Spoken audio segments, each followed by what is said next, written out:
أعوذ بالله من الشيطان الرجيم بسم الله الرحمن الرحيم الحمد لله رب العالمين نحمده ونستعينه ونستهديه ونستغفره ونعوذ بالله من شرور أنفسنا ومن سيئات أعمالنا من يهده الله فلا مضل له ومن يضلله فلا هادي له نشهد أن لا إله إلا الله ونشهد أن محمدا عبده ورسوله اللهم صل على سيدنا محمد وعلى آله وصحبه أجمعين. Alhamdulillah, bersyukur pada Allah Subhanahu wa taala, salawat dan salam kita panjatkan kepada baginda Nabi sallallahu alaihi wasallam. Rabbi shrah li sadri wa yassir li amri wahlul 'uqdatam min lisani yafqahu qawli. Kita sama-sama insya-Allah pada pagi ini, pada kali ini kita telah masuk ke muka surat yang ke-342 dan ahlan wa sahlan kita masuk kepada satu surah baru pada kali ini, iaitu surah Al-Mu'minun. Kita telah baru tak sahaja tamat surah Al-Hajj, kita masuk surah Al-Mu'minun. Jadi yang pertama sekali, sebelum daripada kita masuk kepada setiap daripada ayat-ayat, kita cuba faham setiap daripada ayat-ayat yang terdapat di dalam surah ini, kita tengok dulu insya-Allah secara sepintas lalu tentang surah Al-Mu'minun. Surah Al-Mu'minun ni Makkiyah, yang pertamanya iaitu turunnya di Makkah Al-Mukarramah semasa Nabi SAW berada di Makkah, dan menurut kebanyakan daripada ulama dikatakan turunnya adalah sekitar tahun yang ke-6, sekitar tahun yang ke-6 kerasulan Nabi kita SAW, bukan tahun yang ke-6 hijrah, tahun yang ke-6 kerasulan Nabi SAW. Itu yang pertama. Yang keduanya, kalau kita tengok suasana pada masa ni, suasana tahun yang ke-6 ni ialah suasana ketika sahabat-sahabat baru sahaja berhijrah ke Habasyah, dan kemudian mereka berada, sebahagian daripada mereka lebih kurang 100 lebih berada di Habasyah, dan kan, tapi Nabi SAW dengan sahabat-sahabat majoriti daripada sahabat masih lagi berada di Makkah Al-Mukarramah, dan mereka meneruskan dakwah demi dakwah.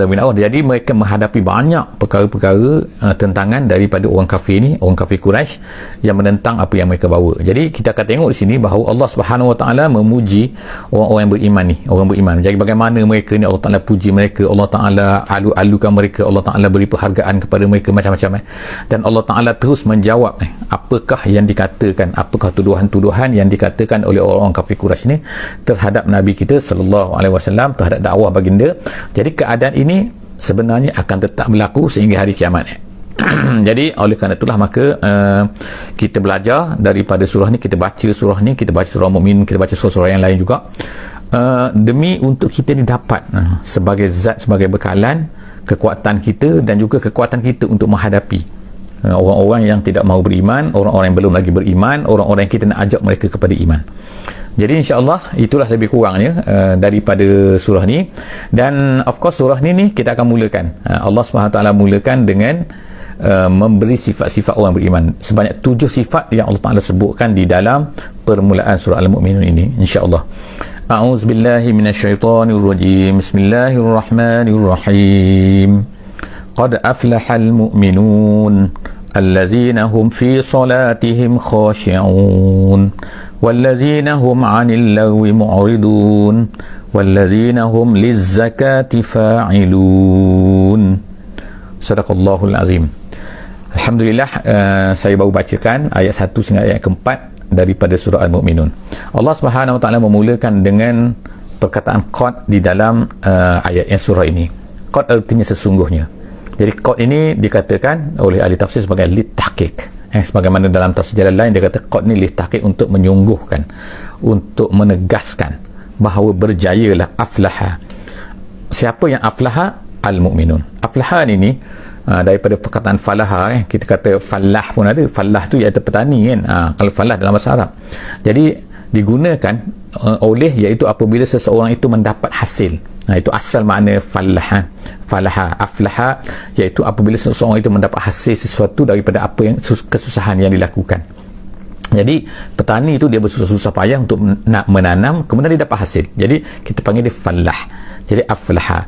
Dalam azan kita juga baca kan, kita apa yang ada sebut, kita akan dengar juga kan, iaitu hayya 'alal falah, hayya 'alal falah. Datanglah kepada kejayaan. Jadi maknanya falah ni ialah, aflaha ni maknanya berjaya. Jadi berjaya. Allah SWT tegaskan di sini bahawa orang mukmin ini bukannya mereka di akhirat, di dunia Allah Taala beri jaminan kepada mereka ni berjaya. Kemudian yang kedua ni Allah Ta'ala sebut al-mu'minun. Mu'minun dia berbeza. Kadang-kadang Allah Ta'ala sebut dalam Quran allazina amanu, di sini disebut guna al-mu'minun. Dia ada beza sikit ni. Al-mu'minun kalau ikut terjemahannya memanglah artinya orang yang beriman. Allazina amanu iaitu orang yang beriman, yakni orang-orang yang beriman dalam bahasa Melayu. Dalam bahasa Arab, al-mu'minun ini ialah untuk menegaskan bahawa seseorang yang dah stabil imannya. Kalau allazina amanu, orang yang macam sedang beriman, macam contoh macam inilah kita kata. Ada orang sedang memasak, kita tengok dia sedang memasak. Jadi kita kata dia sedang memasak. Itu. Tetapi dia tak semestinya orang pakar memasak. Kemungkinan dia pakar, kemungkinan tak pakar. Tapi bila Allah Ta'ala sebut, bila kita sebut kan, tukang masak, dia ni bekerja sebagai tukang masak, bermaknanya dia orang stabil, orang yang confirm memang pandai masak. Jadi beza kan di antara tukang masak dengan orang yang sedang memasak. Orang yang sedang memasak mungkin tak pandai masak. Jadi tu contoh lah kan. Sebagai penggunaan perkataan allazina amanu dengan al-mu'minun. Jadi Allah Ta'ala sebut sini iaitu orang yang dah stabil iman dia, orang yang dah mantap iman dia. Al-mu'minun, qad aflahal mu'minun, berjayalah orang mukmin, orang-orang yang beriman ni. Jadi Allah Ta'ala sebut sebelah tu daripada apa? Allah Ta'ala mulakan sebut sifat-sifat yang kita kata ada 7 sifat yang disebutkan oleh Allah Subhanahu wa taala, dimulakan dengan solat. Mereka ni allazina hum fi solatihim khashi'un. Allah Ta'ala sebut iaitu orang khusyuk dalam sembahyang. Mereka yang orang yang dalam sembahyang itu mereka ni khusyuk. Jadi khusyuk dalam sembahyang ni dalam tafsir jalan lain disebut mutawadhi'un, iaitu rasa tawaduk, rasa takut kepada Allah Subhanahu wa taala. Jadi sebab itulah ada dalam satu hadis Nabi sallallahu alaihi wasallam menceritakan seorang tu yang sembahyang tapi dia mengurut janggut dia, bermain janggut dia kan, bermain janggut dia. Jadi Nabi SAW kata kalaulah lelaki ini khusyuk hati, nescaya dia juga akan khusyuk anggota dia. Jadi menunjukkan bahawa kalau seseorang tu dia khusyuk ni hati, maka akan menyebabkan anggota-anggota lain dia tu khusyuk juga. Sebab itulah para sahabat Nabi ni bila mereka sembahyang, kalau burung duduk atas tu burung tak sedar ini adalah kayu ke manusia. Kita sekarang ni macam-macam kan, ada orang lahsyat lagi tengah sembahyang sekarang ni kan, boleh main telefon lagi, boleh tengok telefon, boleh tengok mesej masuk kan. Jadi sebab itulah kita kena jaga suasana kan. Nabi SAW ajar kita kan sembahyang tak boleh berada di hadapan kita benda-benda yang boleh menghalang kita lah daripada khusyuk, sehingga kalau ada benda-benda pada gambar pun tak boleh kan. Sebab apa? Kalau sejadah pun setengah ulama kata kalau sejadah pun ada gambar-gambar pun itu adalah makruh kan. Sebab apa? Dia nak kosong dan sebagainya lah. Itu setengah ulama kata lah. Maknanya maksudnya ialah khusyuk ni kena dicari, kena cari suasananya dan sebagainya. Itu sifat yang pertama lah, orang-orang yang khusyuk dalam sembahyang dia. Kemudian Allah Ta'ala kata sebut yang kedua, wallazina hum anil lagwi mu'ridun. Daripada lara ni orang-orang yang mereka ini mu'ridun anil lagwi. Mu'ridun ni maknanya berpaling, maknanya meninggalkan. Lara ni macam-macam, lara kalam, lara perbuatan. Jadi maknanya orang yang beriman ini dia akan tinggalkan benda yang lara. Tak kira lah kan, kalau sekarang ni macam-macam lah lagi lara kan. Lara ni maknanya satu benda, dalam istilah dia, lara satu benda yang tidak memberi manfaat kepada agama dan juga kepada dunia. Even dunia pun tak ada manfaat kan. Macam kita kata kan, kita kadang-kadang kita bermain game ke apa benda kan. Kalau zaman sekarang ni kan dengan komputernya, dengan telefon ni kan, orang main game kan, jadi mampu manfaat kadang-kadang habis masa macam tu kan. Jadi Allah Ta'ala sebut mereka ni daripada perkara yang lara, mereka ini mu'ridun, orang beriman. Yang ketiganya wallazina hum lizzakati fa'ilun. Mereka ni lizzakah. Az-zakah ni asal maknanya ialah membersihkan diri, membersihkan hati. Fa'ilun, mereka melakukannya. Dalam tafsiran terhadap ayat yang keempat ini ada pelbagai pendapat ulama kan. Oleh kerana ayat ni maki, turunnya di Mekah, zakat belum diwajibkan lagi. Jadi bagaimana disebutkan zakat di sini? Sebab itulah setengah ulama kata tak, semasa di Mekah ini memang dah mesti bayar zakat, tapi nisbahnya tidak disebutkan. Tak ada nisbah macam kita sekarang 2.5% ke dan sebagainya, itu tak ada. Tapi mesti bayar zakat, mesti ada zakatnya. Setengah ulama lain kata bukan maksud ayat ni, ayat keempat ni ialah bukan maksudnya bayar zakat tu, tapi ialah iaitu mereka ni membersihkan hati. Sebagaimana yang ada membersihkan hati, membersihkan kekotoran apa-apa yang ada dalam hati kan. Wallazina hum lizzakati fa'ilun. Mereka ni melakukan zakat, iaitu pembersihan jiwa. Itu pendapat yang kedua kan. Jadi sebagaimana dalam Al-Quran Allah Ta'ala juga sebut kan, qad aflaha man zakkaha. Siapa zakah? Jadi tengok penggunaan perkataan zakah tu. Zakah artinya membersihkannya, menyucikannya. Itu ayat makiyah. Jadi ada dua pendapat lah sini yang besar. Kemudian untuk perkataan yang keempat ni, sama ada zakat ataupun sama ada zakat betul, zakat pembayar zakat ataupun iaitu pembersihan jiwa. Kemudian yang kelima, wallazina hum li furujihim hafizun. Allah Taala sebut, dan mereka ini orang yang li furujihim, iaitu yang menjaga. Hafiz tu menjaga daripada perkara yang haram, menjaga kemaluan mereka, menjaga apa ni kita katakan nafsu mereka, nafsu seks mereka, daripada perkara-perkara yang diharamkan, kan. Perkara yang diharamkan ni banyak, kecuali Allah Taala sebut sini illa ala azwajihim, melainkan melalui untuk isteri-isteri mereka, au ma malakat aymanuhum, ataupun apa yang dimiliki oleh mereka, iaitu hamba. Jadi hamba ni isteri kita faham lah kan, isteri kita faham. Jadi isteri ni buatlah macam-macam mana pun, itu tak masalah kan, kecuali apa yang diharamkan oleh Allah SWT, oleh syariat. Yang hamba ni pula, kalau kita tengokkan perkataan hamba ni digunakan au ma malakat. Dulu memang, kenapa ada orang tanya kenapa hamba, kadang-kadang ada orang menjadi point yang benda ni kan, iaitu apa ni kan, apa ni dia ni dalam Islam ni boleh hamba. Kita kena faham suasana kan, suasana. Jadi suasana pada masa tu memang hamba ni memang satu benda yang lumrah di zaman Nabi SAW. Dan tapi dalam Islam kita tengok kan, dia cuba menghapuskan hamba kan, banyak cara kan. Dan kalau seorang lelaki tu dia bersama dengan hamba dia, hamba ni kan, kalau ikutnya mereka kena jaga betul-betul, soalnya macam kena jaga isteri kan, dia tak boleh nak buat, tak boleh buat lebih kurang. Jadi maknanya ikatan melalui perkahwinan, ikatan melalui hamba ni maknanya benda tu adalah tak jadi, macam hampir sama. Dan hamba, seorang yang lahir daripada hamba, dia akan jadi merdeka, dia tak jadi hamba dah. Dan perempuan tu pula, kalau suami dia mati, dia akan bebas juga. Itu banyaklah hukuman dari segi fiqhnya kan.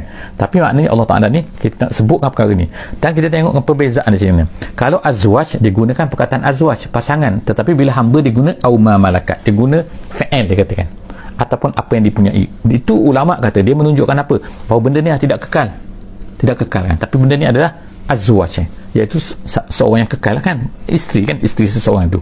Jadi itu perbezaan kan, perbezaan Allah Ta'ala sebut kat situ. Kemudian Allah Ta'ala fa innahum ghairu malumin, kalau dia buat benda tu maka dia tidak tercela. Kemudian seterusnya, famani batagha, ayat yang ketujuh, famani batagha, siapa yang mencari. Maknanya Allah Ta'ala dah beri dah kan, dah ada solution dah kan, dah ada dah jalan-jalan kan, macam mana nak salurkan dengan cara yang betul. Allah Ta'ala kata famani batagha wara azalik faulaika humul adun. Siapa yang buat mencari wara azalik, jalan-jalan lain, maka Allah Ta'ala kata faulaika humul adun, orang tu adalah orang yang adun. Adun maknanya melampaui batas.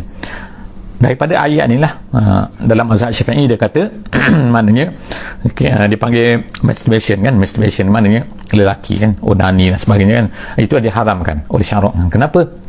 Kan dia tengok berdasarkan ayat ni kan, yang bolehnya adalah isteri dan juga melalui hamba sahaja kan. Dan hamba dah tak ada sekarang, jadi isteri lah ada kan. Jadi waktu Allah Ta'ala berikan peluang kepada lelaki nak kahwin 1, 2, 3, 4 kan. Jadi Allah SWT sebut sini, siapa yang cari lain tu, maka itu adalah dia dah melampaui batas, maknanya haram gitu. Kemudian ayat yang ke-8, wallazina hum li amanatihim wa ahdihim ra'un, dan orang-orang yang menjaga, hafizun, ra'un ni maknanya lah menjaga. Yang pertama sekali amanah, menjaga amanah. Amanah ni amanah dengan Allah, amanah dengan manusia, macam-macam amanah ni kan. Even dalam tafsir jalan lain disebutkan amanah terbagi pada dua, iaitu amanah dengan Allah dan juga amanah dengan Allah ni apa? Iaitu kita mengucap 2 kalimah syahadah, kita berjanji kita nak sembahyang, kita nak tunaikan, kita nak tunduk pada Allah. Bila kita tak tunduk pada Allah, itulah amanah yang paling besar sekali, amanah dengan Allah. Selepas daripada itu amanah dengan manusia. Dan kemudian janji wa ahdihim, janji itu pun macam tu juga lah, janji manusia, janji dengan Allah Subhanahu wa ta'ala. Jadi janji dengan manusia satu benda yang kena ditepati. Dan Nabi SAW sebutkan antara sifat-sifat orang munafik ini ialah dia tidak menunaikan janji dia, termasuk dari salah satu daripada sifat-sifat munafik, bukan jadi munafik, tapi salah satu daripada sifat munafik. Jadi kemudian Allah Ta'ala sebut wallazina hum ala salawatihim yuhafizun, terakhir yang ketujuh. Sifat yang ketujuh, sifat orang beriman ni, sifat mukmin, ialah Allah Ta'ala kata iaitu orang-orang yang ala salawatihim yuhafizun, yang tak ada khasyi'un, sekarang ni yuhafizun. Jadi khasyi'un artinya khusyuk dalam sembahyang tu, yuhafizun ialah menjaga. Setengah ulama kata maksud menjaga sini lah menjaga waktunya, iaitu sembahyang di awal waktu. Ada yang kata menjaganya, menjaga titik, menjaga cara dia, tertib dia dan sebagainya, iaitu buat dengan cara yang terbaik. Itu maksud menjaga kan. Jadi ada sedikit perbezaan ulama. Jadi kita tengok kan, dalam 7 sifat ni Allah Ta'ala mulakan dengan solat dan berakhir dengan solat. Jadi di tengah tu macam-macam lah yang disebutkan oleh Allah Subhanahu wa taala, sifat-sifat orang-orang yang beriman yang Allah Taala sebut selepas daripada itu, ulaika humul warithun. Ayat ke-10 Allah Subhanahu wa taala kata ulaika, orang yang mukmin yang macam tu sifat dia, maka dialah yang akan allazina humul alwarithun. Alwarithun ni maknanya mewarisi. Mewarisi ni maknanya orang tu pasti dah dapat lah. Pasti dapat. Dia bukan maknanya mendapat, tapi Allah Ta'ala gunakan perkataan yarithun, alwarithun. Alwarithun maknanya dia lah akan mewarisi, maknanya pasti dia dapat. Kalau kita mati, kalau kita mati, ada orang anak-anak kita yang pasti dapat, so kita panggil dia waris.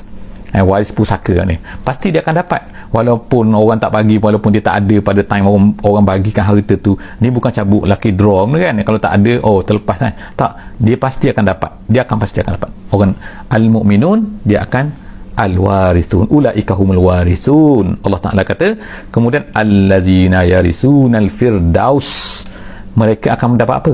Al-firdaus.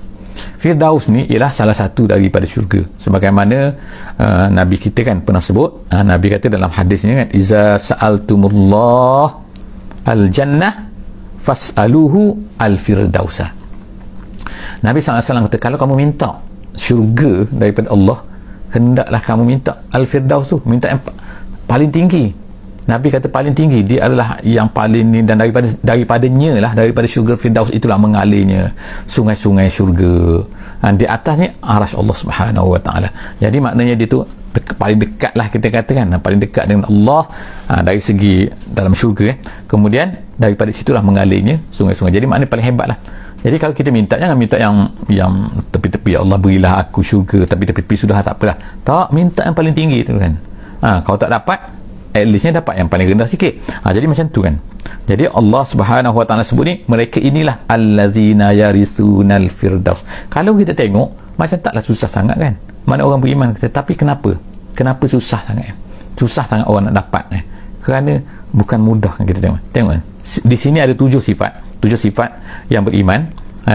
Tempat lain pun bukan ada lagi tempat lain kan, tapi maknanya di sini Allah Taala ada kumpulkan siap-siap kan, ada 7 perkara kan, yang apa ni, yang kita kata yang macam ada list, seolah macam list tadi kan, daripada ayat 1 tadi tu sampailah kepada ayat yang ke-9, ada 7 perkara. Jadi seterusnya Allah Ta'ala kata allazina yarisunal firdaus hum fiha khalidun. Yang best lagi tu, iaitu mereka tu berada khalid di dalam tu, khalidun, kekal, bukan duduk sekejap-sekejap, bukan pergi hotel pada duduk 2-3 hari, lepas tu balik lah habis duit kan. Jadi kita ni syurga kekal, khalidun, itu yang paling best lagi. Even kalau tempat yang tak best pun, kalau kekal lebih baik daripada tempat yang best tapi tak kekal kan, bagi kita kan. Tempat ni tanah kita sendiri kan, contohlah kata ini tanah kita sendiri, daripada tanah orang kita duduk sementara, tapi at any time kita boleh dihalau kan, boleh dipecat, boleh jadi ini tanah kita, ini rumah kita, walaupun contoh ini Allah Ta'ala sebutkan dah lah hebat, tapi dapat pula al-khalidun. Jadi Allah Ta'ala kata hum fiha khalidun, ayat yang ke-11. Ayat yang ke-12 seterusnya, walaqad khalaqna, habislah Allah Ta'ala. Kemudian sekarang ni pergi kepada cerita tentang kejadian manusia. Tengok, ini satu lagi lah benda yang hebat lah kita kata. Kenapa? Satu perkara, bila Allah Ta'ala menceritakan tentang kejadian manusia ni sampai sekarang setengah benda tu mereka tak tahu lagi macam mana peringkat-peringkat dia kan.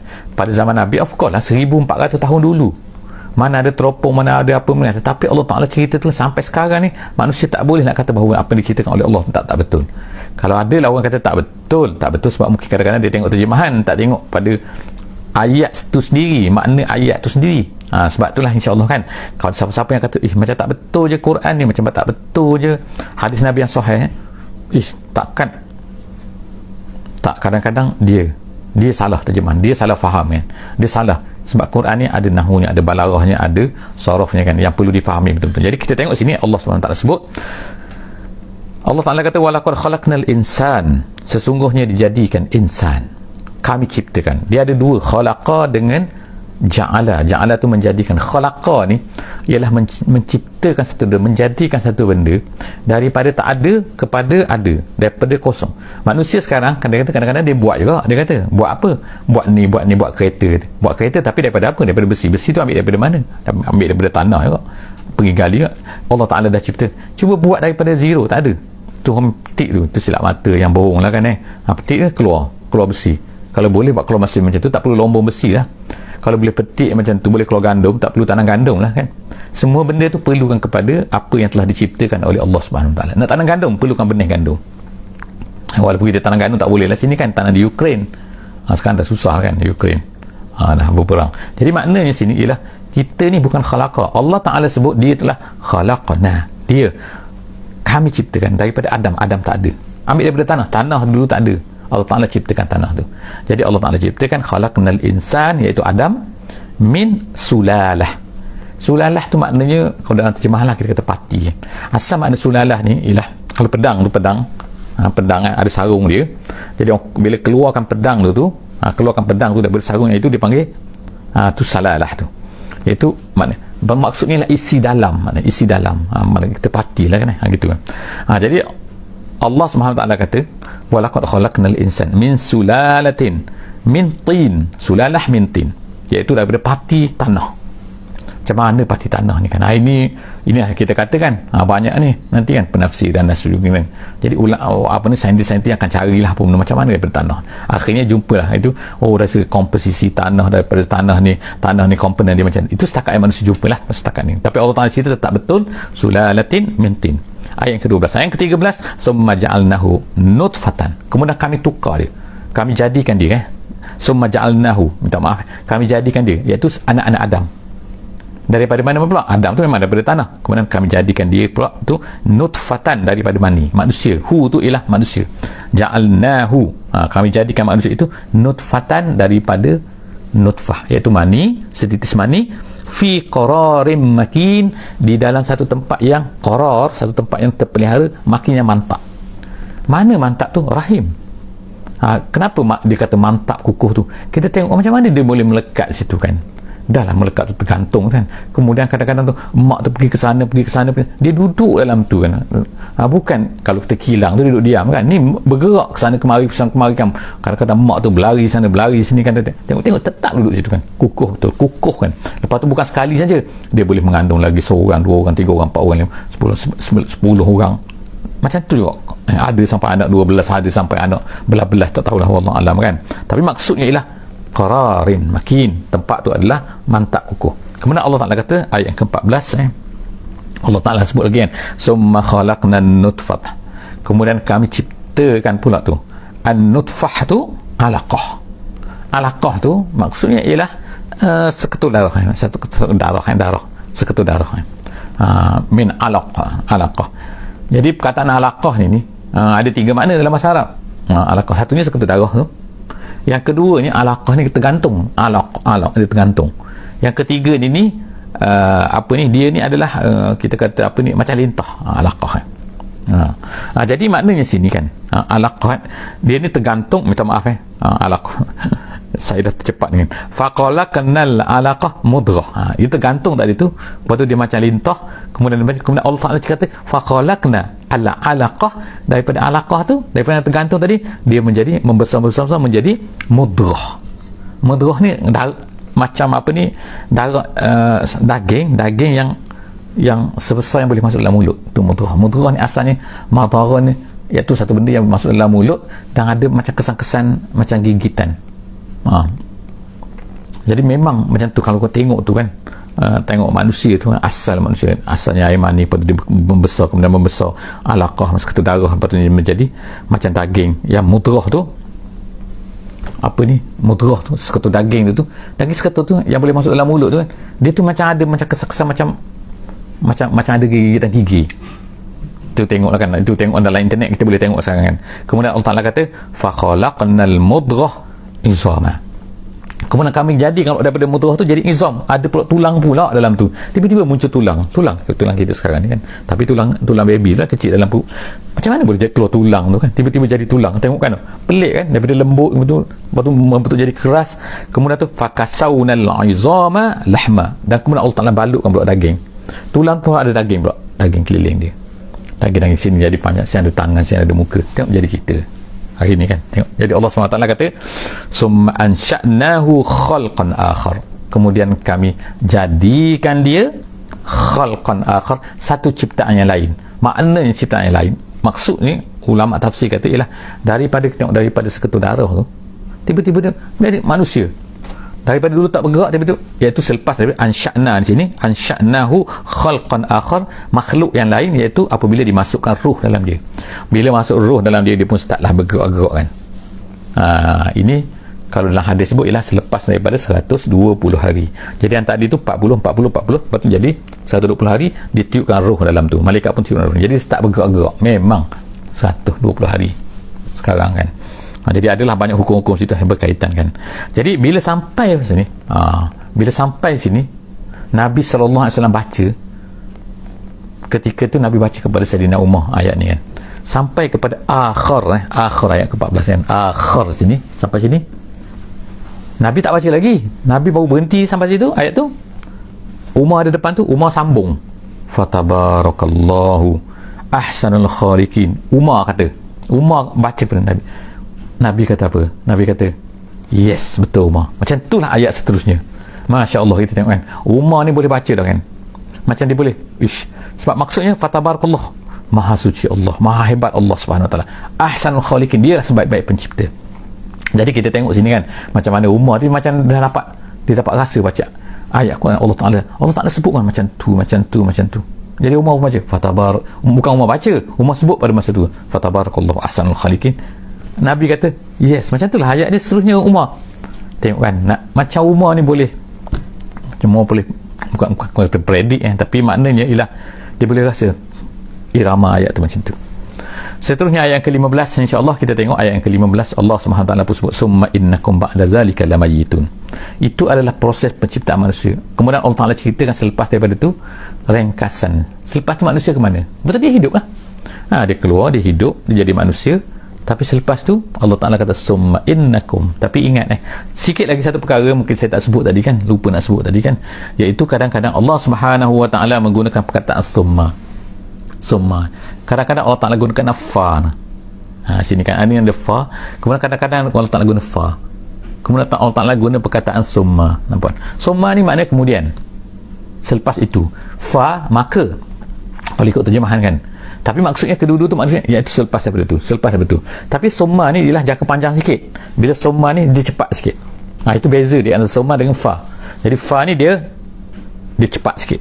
Selepas daripada tu terus dia hampir-hampir nak, lepas tu turun menjadi macam tu. Kalau summa ni dia jauh sikit, kemudian gitulah. Itu perbezaan lah di antara summa dengan fa. Seterusnya kita tengok Allah SWT kata summa innakum. Selepas itu kan panjang kan, tak kira 60 ke 70 kan. Selepas itu apa yang akan berlaku? Allah Ta'ala kata innakum ba'da zalik, kemudian kamu semua selepas itu ba'da zalik, selepas itu lamayitun, kamu akan mati.